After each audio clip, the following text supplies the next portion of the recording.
The desert had always been a place of silence, but on the night the sky tore open, silence became an order. Private Daniel Mercer had been stationed at Forward Operating Base Sentinel for 6 months, long enough for the monotony of sand, steel, and suspicion to seep into his bones, long enough to believe that nothing truly surprising could happen in a landscape so empty. Yet on that windless night, when the generators hummed like distant insects and the watchtowers cut black shapes against the violet horizon, he saw something that would fracture not only his understanding of the world, but also the fragile trust between soldier and command. It began as a flicker above the western ridge, a shimmer like heat lightning without a storm. And Daniel at first dismissed it as exhaustion because double shifts had become routine after rumors of insurgent movement nearby. But the shimmer grew brighter and condensed into a white arc that curved across the sky in perfect silence, too controlled for a meteor, too fluid for any aircraft he had ever seen. And when it halted midair, simply stopped as if the laws of momentum had been politely declined. Daniel felt the primitive part of his brain ignite with fear. He called it in over the radio, his voice steady out of training rather than calm. And Sergeant Cole responded with irritation that quickly dissolved in a stunned profanity as he stepped outside the barracks and saw it for himself. The arc now unfolding into a geometric structure of light, angles forming and reforming like a living diagram, casting pale illumination over the sandbags and razor wire, while the rest of the platoon emerged one by one, drawn by instinct, until nearly 30 soldiers stood exposed in the courtyard staring upward in forbidden awe. No engines roared, no rotors chopped the air, no sonic boom followed.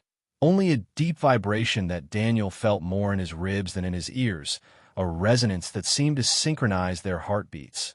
And then from the center of the structure a beam descended, not sharply but gently, as though placed rather than projected, touching the desert floor beyond the perimeter fence. And where it met the sand, the ground did not burn or explode, but instead flattened into a perfect circle, grains, shifting aside with surgical precision, revealing a metallic surface beneath that no one had known existed. Corporal Imani Reyes whispered that the base had been constructed over an excavation site, but no one had heard such rumors before, and before anyone could speculate further. Every radio on every vest crackled simultaneously with a command frequency override. The voice of Colonel Harris, cutting through with a tone stripped of its usual authority and replaced by something colder.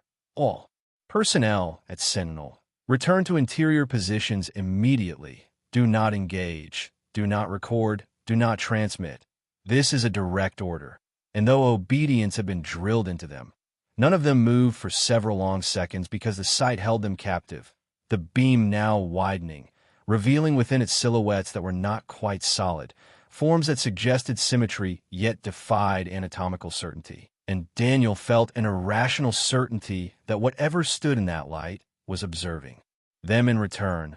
Sergeant Cole finally barked compliance, and the spell broke, boots pounding against concrete as soldiers scrambled inside. Yet Daniel glanced back once more and swore he saw one of the silhouettes tilt as if acknowledging his awareness, an intimate gesture amid cosmic scale.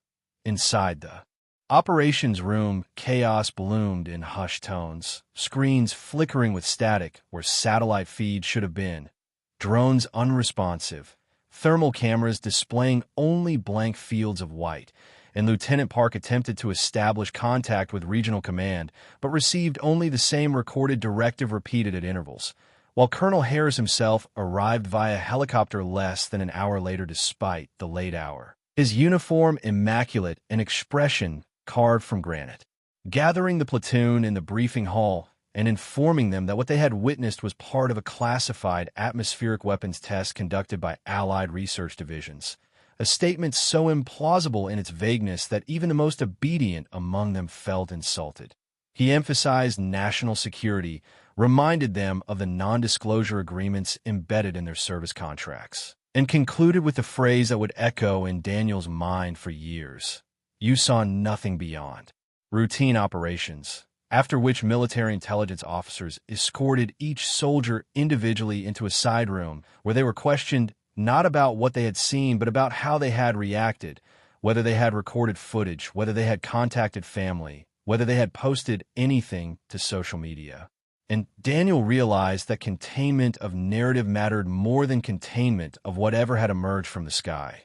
When he was finally dismissed near dawn, the light structure had vanished without spectacle, leaving only the flattened circle beyond the fence, now guarded by armed specialists in unmarked uniforms who forbade approach.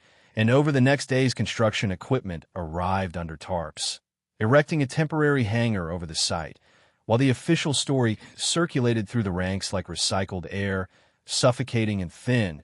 Yet whispers persisted in the barracks at night, hushed recollections of the vibration, the silhouettes, the sense of being measured.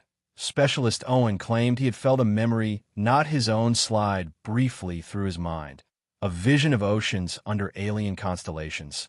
But when he mentioned this to a medic, he was scheduled for psychological evaluation, and the message became clear. Curiosity equaled instability. Daniel tried to reconcile duty with doubt, telling himself that governments tested strange technologies all the time, that secrecy was part of defense. Yet the memory of the metallic surface beneath the sand gnawed at him because it implied pre-existence, something buried long before their base had been poured into the desert. And he began reviewing old engineering maps in the logistics office during his off hours, discovering discrepancies in the foundation blueprints, sections labeled restricted substrate without explanation. And when he discreetly asked Sergeant Cole about the base's original construction, Cole stiffened and advised him to let sleeping mysteries lie, a warning delivered not with threat but with genuine concern. A week after the incident, orders came down transferring 3 members of the platoon to other assignments without notice, including Owen, whose bunk was empty by morning, his personal effects boxed and removed, and no forwarding address provided. And Daniel felt the circle tightening, silence enforced not only by command. Subtraction, erasing witnesses until memory itself seemed unreliable. The hangar beyond the fence remained active at all hours, floodlights blazing, heavy trucks arriving under blackout conditions, and once, during perimeter patrol, Daniel caught a glimpse through a gap in the canvas of the metallic surface now exposed entirely, etched with patterns that resembled circuitry, yet pulsed faintly with internal luminescence. And before he could look longer, a stern voice ordered him onward. Yet that brief sight confirmed that what lay beneath them was neither missile nor drone, but architecture, deliberate and ancient, and he wondered whether the descending structure had been a visitor or a key. Insomnia claimed him, and with it came dreams of the beam returning, not to the desert floor, but to him personally, lifting him into that geometric cradle of light where language dissolved into pure comprehension. And each morning he awoke with fragments of symbols lingering at the edge of recall, as if some transmission continued beneath consciousness. The pressure intensified when military intelligence summoned the remaining witnesses for follow-up interviews, this time presenting them with doctored satellite images showing nothing unusual and asking them to affirm the atmospheric test explanation on record. And Daniel hesitated just long enough for the interrogator's eyes to narrow before signing, aware that dissent could cost him more than rank. Still, he began keeping a private journal encrypted on a personal device hidden within a hollowed technical manual, documenting every anomaly, every vanished colleague, every late-night convoy, because if silence was being ordered, then memory had to become rebellion. And though he could not yet articulate why, he sensed that the event was not isolated but inaugural, the first ripple of a tide approaching unseen shores. 2 months later, the hangar was dismantled as abruptly as it had been erected, the metallic structure beneath the sand gone without trace, the ground restored to natural contour as if no beam had ever touched it. And Colonel Harris addressed the base once more to commend their professionalism during classified exercises, awarding commendations that felt like consolation prizes for complicity. And life resumed its disciplined rhythm. Yet the desert silence no longer felt empty to Daniel, but watchful, pregnant with withheld revelation.